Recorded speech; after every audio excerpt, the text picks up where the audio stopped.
Welcome back my YouTube family. तो हम फिर से एक और कहानी लेकर आए हैं आपके लिए। जितना कुछ सोचकर मैं गांव आया था उसका आधा भी नहीं खा पाया था, पता नहीं क्यों। लेकिन सामने रखा खाना देखकर भूख मरने लगी थी। थोड़ा बहुत चक्कर उठ जाता। खिलाने वाले को लगता कि शहर का लड़का है, पसंद ही नहीं आ रहा होगा। जबकि असलियत तो ये थी कि यही शहर वाला लड़का शहर से ऊपर गांव की महक में रम जाने आया था।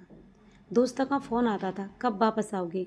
मैं टाल जाता था, क्या जवाब देता मैं तो यहाँ अपनी अलग लड़ाई लड़ रहा था अपने आप से। बहाना तो मैं ये बना कर आया था कि गांव में ज़मीन जायदाद से जुड़ा कुछ काम है। सच्चाई ये थी कि कुछ दिन शांति से रहना चाहता था, शहर की औपचारिक ज़िंदगी से दूर, उस नाम नसी से दूर, जो अपने मतलब को सार्थक करता हुआ। सच में मेरे चारों तरफ अंधेरा फैला चुका था। कहने को तो हमको अलग हुए काफ़ी समय बीत चुका था, लेकिन तकलीफ़ नाम बदलकर परेशान कर रही थी। कभी गुस्सा, कभी बदले की भावना, कभी निराशा। अजीब लगता था सोच कर कि कभी हमारे बीच प्यार भी था। उस दिन भी पेड़ के सामने बैठा कहीं दूर देखता हुआ गुम था। उस आवाज़ ने चौंका दिया। पेड़ को भस्म कर दोगे क्या? घूर घूर कर मैंने पलट कर देखा, ये कौन है? पर पल भर में ही उसके गाल का तिल उसकी पहचान याद दिला गया। ये यामिनी है ना? यामिनी हंसते बोली, हाँ, और कौन आपको ऐसे टोक सकता है। वो हंस रही थी, मैं थोड़ा झेप सा रहा था। कई सालों बाद हम मिल रहे थे। हम एक ही स्कूल में थे। मैं 3 साल सीनियर था। 12वीं के बाद मैं आगे पढ़ने शहर चला गया था। उसके बाद जब भी आया वो दिखी ही नहीं। वैसे मैंने उसको ढूंढा भी तो नहीं। बस बीच में एक बार वो तब याद आई थी जब मेरे लिए उसके रिश्ते की बात उठी थी, तो मैंने मना कर दिया था। मैं बोला, तुम तो मुंबई में रहती हो ना? जितना कुछ पता था उसके हिसाब से मैंने बोल दिया। वो बड़ी सहजता से बोली, शादी मुंबई में हुई थी, रहती तो यहीं हूँ। पेड़ को छूकर आती एक हवा का झोंका मुझे भी छू गया। इतना आत्मविश्वास, इतनी तसल्ली से ये सब हर किसी के पास क्यों नहीं? फिर वो बोली, मैं आपको बुलाने आई थी। आज रात का खाना हमारे घर पर है। रास्ता तो याद है ना? उसके शब्दों में एक ताना था, और यह एहसास मुझे थोड़ा और शर्मिंदा कर गया था। जब मैं छोटा था तब उसके घर दिन में इतने चक्कर लगते थे कि दोनों घर लगभग एक ही से लगने लगे थे। एक बार इस गांव से बाहर क्या निकला, मानो हर दूरी को खींचकर मैंने लंबा कर दिया। मैं गांव आता ही कितने दिन के लिए था, कभी 2 दिनों के लिए, कभी एक हफ्ते के लिए। और उन दिनों में भी ना किसी से मिलने जाना, ना ही कोई घर आए तो उसको अपनी शक्ल दिखाना। बस एक अपनी अलग दुनिया बना ली थी।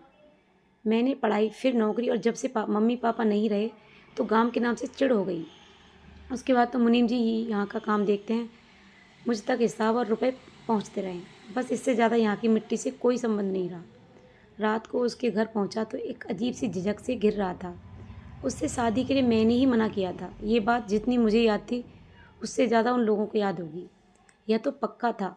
तब भी वो दोनों मुझे इस तरह प्यार कर रहे थे जैसे मैं सालों पहले वाला वही बच्चा था। मैंने खाना खाते हुए उनसे पूछा, आप दोनों यहाँ अकेले रहते हैं? जबकि यामिनी मुझे सुबह बता चुकी थी कि वह भी यहाँ रहती है। क्या मेरे मन के भीतर बैठा कोई सवाल मुझे यह सब पूछने को कह रहा था? चाची अचानक गंभीर हो गई और बोली, नहीं बेटा, हम तीनों लोग यहाँ रहते हैं। यामिनी मुंबई में थोड़ी रहती है। इतना बोलकर वो चुप हो गई थी। बात बदलने के लिए चाचा जी और दूसरी बातें पूछने लगे, और मुझे ऐसा लगा कि इस बात को आगे बढ़ाने से बचने के लिए यामिनी भी वहाँ से उठकर चली गई थी। खाना खाने के बाद चाचा मुझे मेरे घर तक छोड़ने आए। चल वो उस अधूरी बात को पूरी करना चाहते थे जो उस समय छूट गई थी। बेटा, शादी के बाद यामिनी करीब 6 महीने मुंबई में रही होगी, फिर यहीं आ गई। अभी कोर्ट कचहरी में मामला चल रहा है, जल्दी ही सब निपट जाएगा। क्या बताएं, जैसी भगवान की मर्जी। उस रात में बहुत कुछ सोचता रहा, कभी अपने घर के बारे में, कभी नौकरी, कभी निसी, तो कभी यामिनी के बारे में। कहते हैं ना कि सुख एक उत्सव का माहौल लेकर आता है, उसमें सब एक दूसरे से जुड़ जाते हैं। ठीक इसी तरह दुख भी एक ऐसी काली चादर ओढ़ कर आता है जिसके नीचे सभी उदास लोग इकट्ठा हो जाते हैं। अगली सुबह उनके घर से बहुत सारा नाश्ता मेरे जागने से पहले ही हाजिर था, और उसके बाद दोपहर में भी मेरी थाली लगकर आ चुकी थी।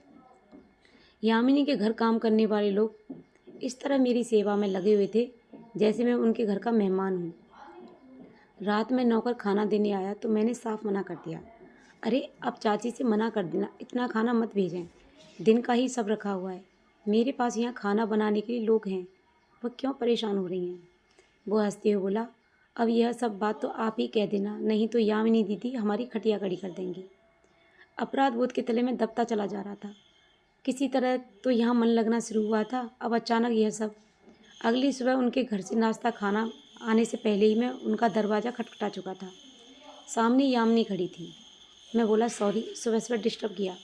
वह मुस्कुराकर बोली, सुबह सुबह गुड मॉर्निंग कहते हैं, सॉरी नहीं, अंदर आइए। मुझे लगा जैसे वह कहीं जाने के लिए तैयार खड़ी थी। घर पर चाचा चाची भी नहीं दिख रहे थे। मैं बोला, बस मैं चाची से यह कहने आया था कि खाने के लिए परेशान मत हो, मुनीम जी ने सब इंतज़ाम कर दिया है। वैसे मैं 2-3 दिनों के लिए नहीं आया हूँ, अभी रहूँगा कुछ दिन।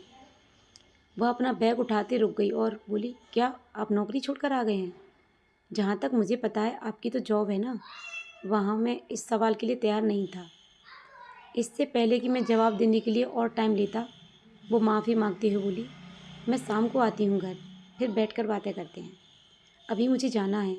इतना कहते ही उसने ड्राइवर को आवाज़ दी और मुझे वहाँ छोड़कर चली गई। यह इतनी जल्दी में जा कहाँ रही थी? चाचा चाची भी घर पर नहीं दिख रहे थे। कोई बात तो नहीं हो गई? मैंने पास खड़े नौकर से पूछा, क्या हुआ, सब ठीक है ना? कोई बीमार है क्या? वो बोला, आज दीदी शहर गई हैं, मालिक मालकिन को हॉस्पिटल दिखाने। उन दोनों को सुबह छोड़ आई थी, अभी कुछ कागज़ लेने घर आई, अब फिर गई हैं। मेरे पास उसका फ़ोन नंबर नहीं था। मैंने किसी और से मांगना ठीक भी नहीं समझा। शाम होने का इंतज़ार करता रहा। यामिनी शाम बीतने के बाद घर आई, साथ में चाची भी थी। मुझे पता चला कि आप सब लोग हॉस्पिटल गए थे। मैं तो घबरा गया था। तुमने मुझे बताया भी नहीं। सुबह मैंने यामिनी को देखकर शिकायत की। यामिनी बोली, अरे कुछ खास नहीं था, बस इन लोगों का रेगुलर हेल्थ चेकअप करवाती हूँ, इसलिए गई थी। इतना कहने के साथ ही उसने मुझसे टीवी ऑन करवा लिया और चाची की पसंद की फ़िल्म लगाकर उनको आराम से बिठा दिया था। इसी बीच उसने कब नौकर को इशारा करके अपने साथ लाया, खाना भी लगवा लिया, मुझे तो पता ही नहीं चला। एक थाली चाची को पकड़ाकर एक मुझे थमा गई। यामिनी से मैं प्रभावित हो रहा था। इसके एक नहीं कई कारण थे।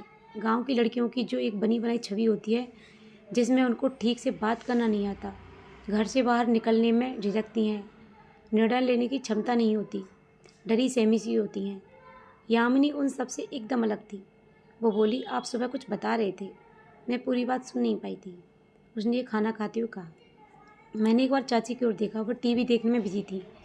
मैंने बताना शुरू किया, सही सही बताऊं तो मैं हमेशा से चाहता था कि किसी शांत जगह रहकर कुछ करूं, जैसे कि यही अपना गांव। कुछ साल शहर में नौकरी करके भी देख ली, अब लगता है कि यहीं रहूं। बहुत कुछ सोच कर आया था, लेकिन मन यहाँ भी नहीं लग रहा है। मेरे कहते ही उसने एक नज़र मुझ पर डाली और बोली, आपके मन में तो कुछ और बात है। गांव शहर की नौकरी की है या किसी और से भाग रहे हैं? किससे भाग रहे हैं? खाना खाते हुए मेरे गले में अचानक कुछ अटक गया। क्या कहूँ इससे अब? मैंने कहा, कह सकती हो किसी से भाग रहा हूँ, किसी की याद से भाग रहा हूँ, लेकिन उससे क्या फ़र्क पड़ता है? खैर तुम बताओ, क्या पढ़ाई की? और आगे मैं और कुछ पूछते पूछते रुक गया, लेकिन वो सब समझकर बताती चली गई। यहाँ से इंटर करने के बाद मैं मौसी के यहाँ चली गई थी। वहाँ से आगे की पढ़ाई की, नौकरी भी की। उसके बाद इतना बोलकर वो रुकी।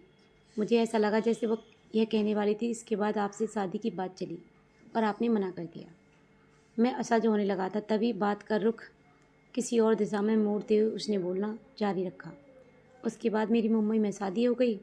कुछ महीने ही मैं वहाँ रह पाई, फिर गांव ने मुझे वापस बुला लिया।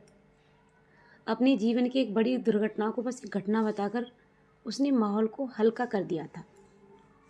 पूछ लिया, अगर मैं पूछूं कि ऐसा क्या? अच्छा खैर छोड़ो। भाभी उस समय चुप हो गई थी। चाची खाना खाकर उठ गई थी। वापस आकर चाची फिर से टीवी देखने के लिए जैसे ही बैठी, उसने बताना शुरू किया।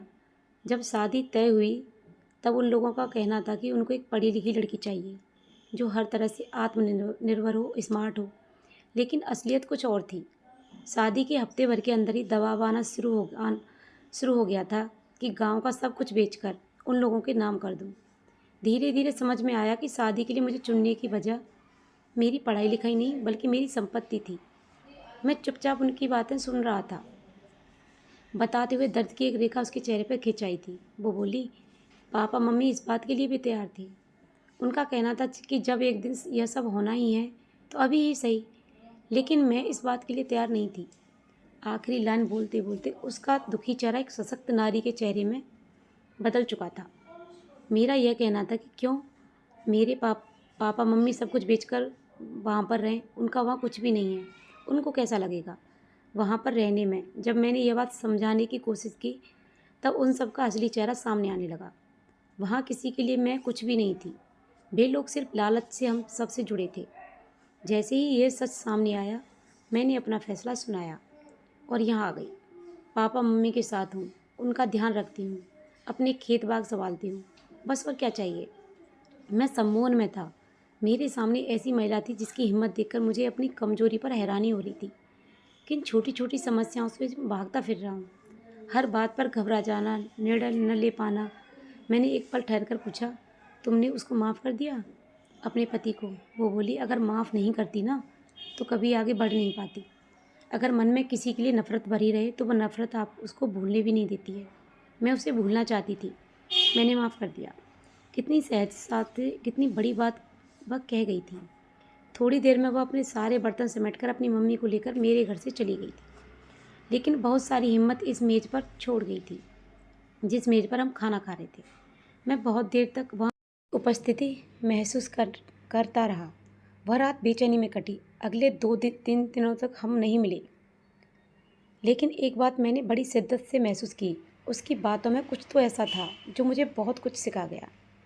मेरे अंदर के डर को दूर भगाकर मुझे वह सब दिखा गया था जो अब तक मैं देखना ही नहीं चाहता था। मैं स्वीकार ही नहीं करना चाहता था कि निसी अब मेरी ज़िंदगी में नहीं है। पहले स्वीकार किया, नफ़रत करना छोड़ा, तब जाकर नाम मिटा पाया था, तभी सुकून मिला। तो लगा कुछ और है अंदर। क्या था? अब किसी का नाम सुनाई दिया।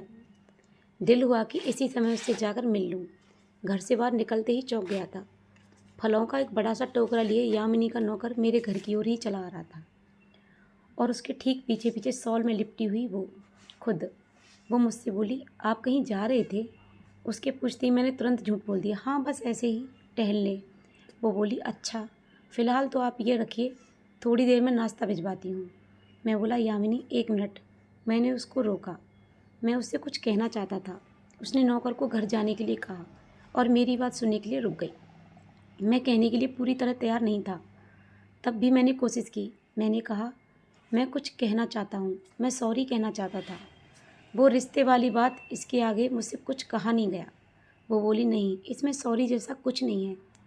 हो सके तो मुझे वजह बता दीजिए। वैसे ज़रूरी नहीं है, मैं सच बोलना चाहता था। मैंने बोला भी, मैं एक रिलेशनशिप में था और वही सब है जो मुझे परेशान करता रहता है। उन्हीं यादों से भागता फिर रहा था अब तक। वो बोली, अब तक? अब नहीं भाग रहे? मैं बोला, नहीं, तुमने उस दिन समझाया था ना, तब से उसको माफ़ करने की कोशिश कर रहा हूँ। निसी नाम था, अपने नाम वाला ही काम किया उसने। हर जगह अंधेरा करके चली गई। रुकते रुकते भी मेरे मुंह से यह कड़वी बात निकल ही गई थी।